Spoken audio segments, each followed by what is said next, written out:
Thanks for tuning in, and before diving into my bag and what I put inside it, I just want you to keep in mind that making YouTube videos is my main activity now, so obviously I need to carry some things in my bag that allow me to capture everything I need in terms of both photos and video. That means some of the things I will talk about in this video will not be 100% applicable to your situation, but I still believe you can get good insights about the whole street photography, videography process and how I use certain pieces of gear. It may also help you to understand what you need and what you don't if you are yourself interested into making videos but don't know exactly where to start. So without further ado, let's start with the bag itself, and you can see that this video is not an ad for a new street photography sling bag. This is the bag my grandpa used to carry when he was doing photography back in the days. It is not perfect, but I like the size and the small flexible compartments inside. You can move them around, remove them all together. It has a front pocket for filters, your keys, your phone or whatever, a small inside pocket for more miscellaneous stuff, and a flat pocket behind for papers and flat things. I could go for something a bit smaller, but honestly, I don't really want to spend money on that at the moment because this solution works great for me, and I still need something pretty wide and spacious to fit everything I need, including my Sony a7 IV. So yeah, let's dive into the details. As I'm doing YouTube and I try to document a lot of my photography outings, I always bring a video camera with me. I keep getting asked in the comments about what is my camera that I use for the nice high quality B-roll, and it is the Sony a7 IV. It is probably a little bit overkill for simple 24 FPS B-roll, but I love the ease of use, the colors, the dynamic range. If you've been watching the channel before, you know that I also use it for stills, of course. It is a perfect hybrid camera, delivering still wonderful performance in 2023 in both areas, photography and video. When I use it solely for video, I love pairing it with a small and compact lens. I have the 35mm pancake lens from Samyang. It is tiny and extremely light. I also love getting tighter shots for another perspective with my 85 prime. It's heavier and bigger, but still much more easy to carry than a big zoom lens. I choose which one I go for before heading out, and I bring with me only one lens. I shoot everything in S-Log 3. It is definitely not as hard as it may seem. On the new generation of Sony cameras with the 10-bit colors, it is a very flexible format that can also be fixed in post if you slightly overexposed or underexposed. I usually have it set to multimetering and shoot at +1 exposure in daylight and 0 at night. Now for the actual photos, I have two cameras that I consider solely photography camera, and it is the Ricoh GR3, the original 28mm, and the Fujifilm X-E4. The Fuji can actually do some decent video, but I rarely use it for that, and the Ricoh is a no-go for video. On the photography side, it will be pretty simple. I only have one lens for the Fuji, the 35mm f2, which makes a 50-ish equivalent in full frame terms. Then my Ricoh GR3 is the original with the 28mm equivalent lens. I still have to decide which one I go for, but once I choose either of them, the decision process is very simple. I am not a victim of decision paralysis, which is a big problem in my opinion. I also love shooting photos with my Sony, but I have more lenses, so more options, and sometimes I feel just tired and feel a sense of fear of missing out, even before the photography session started, just not knowing which lens to go for. Oftentimes it's better to have less options, you're quicker to decide and shift your focus to what actually matters. This starts to make me think that I should revisit my approach for my Sony system. I will maybe sell some lenses, but that's not the point of this video, so let's move on. When I plan to shoot photos with my Sony, I obviously take only one camera with me. The Sony a7 IV being so good at both photo and video, I don't have to carry two camera bodies with me, which I like. With the switch allowing you to change from photo to video they added when releasing the a7 IV, they made hybrid shooting much easier than it was before. You don't have to go on the menus and find a way to move to video and back to photography.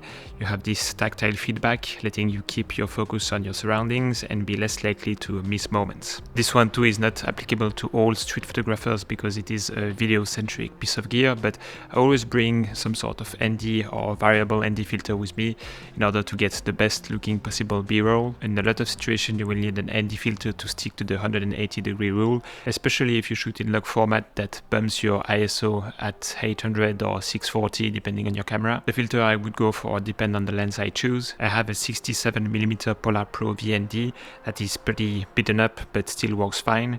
Since it is 67mm, I can use it on a lot of lenses I own, some natively and some with step-up rings. I also have this other Nisi Swift system I did a video about a few months ago.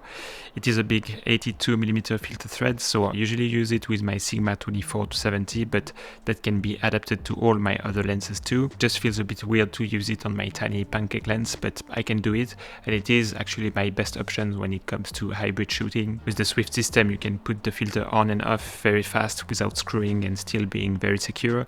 As I said before, it's ideal to have a camera that can do both photo and video, but the advantage of carrying a camera dedicated to video is that you can keep your ND filters on all the time without putting it off, unless if it starts to get too dark or shooting at night, of course. Action cam. So to document my photography process in this POV format, I use an action cam, and I used to own the DJI Osmo Action, the first version, but since getting more serious into making videos and doing YouTube, I switched to the GoPro, and I now use the GoPro 11. And the reason that made me switch at the time is that the GoPro has a very good horizon log feature. Sure, I cannot use it with the widest angle available on my GoPro, but I still think that it's wide enough for what I do.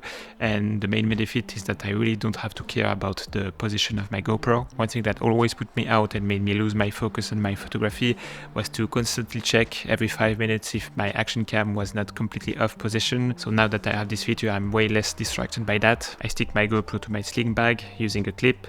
Since I don't have to worry too much about the position of my GoPro, I prefer a clip than a traditional chest mount. It is more discreet and more versatile.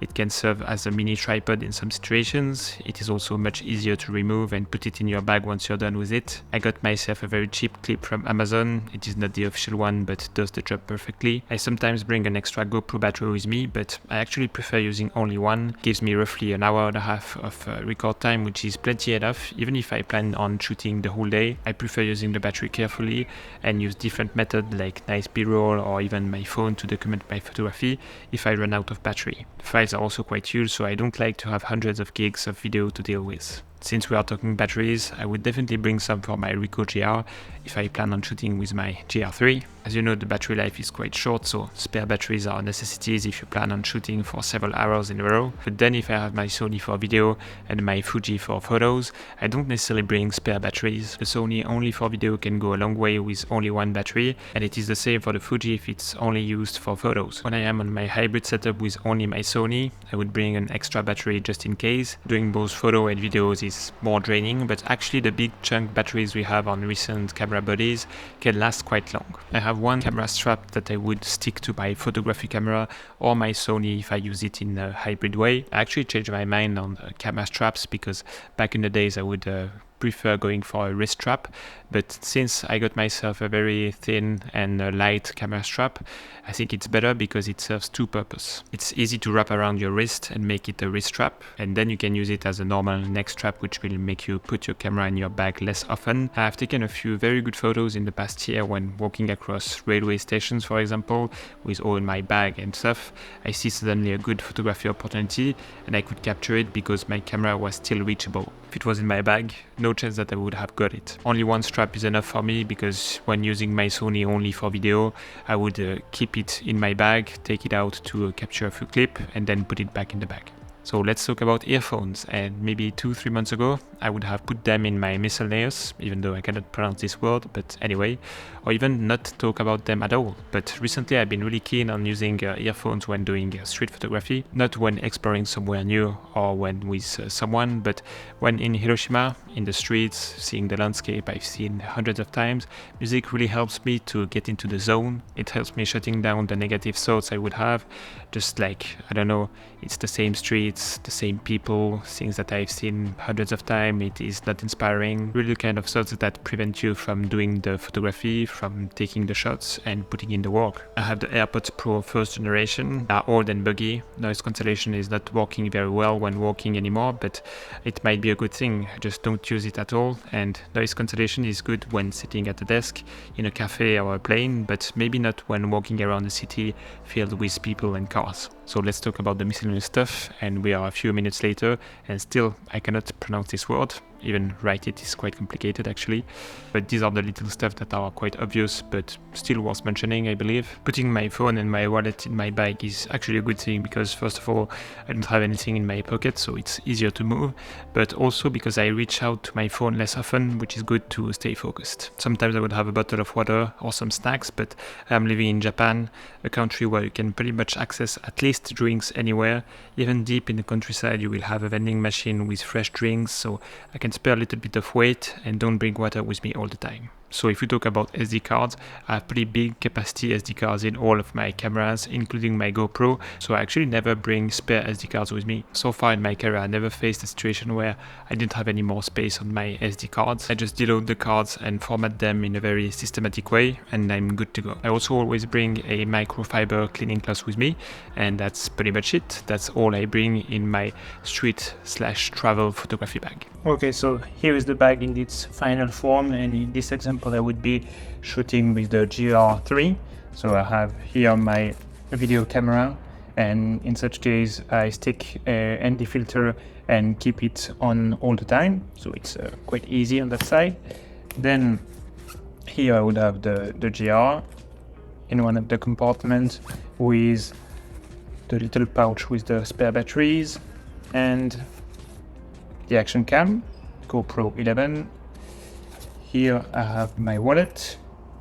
I could put my phone here or in the front pocket, but my phone is filming this clip, so I can show you that.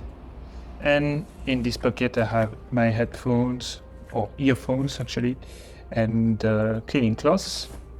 And behind I have a little pockets for flat stuff like documents, or sometimes I would even take my Kindle if I plan to take a break at some point and read a little bit. That fits perfectly here. Okay. Hope you got some insights from this video, and thanks for watching until the end if you're still there, and let's catch up in the next one. Bye.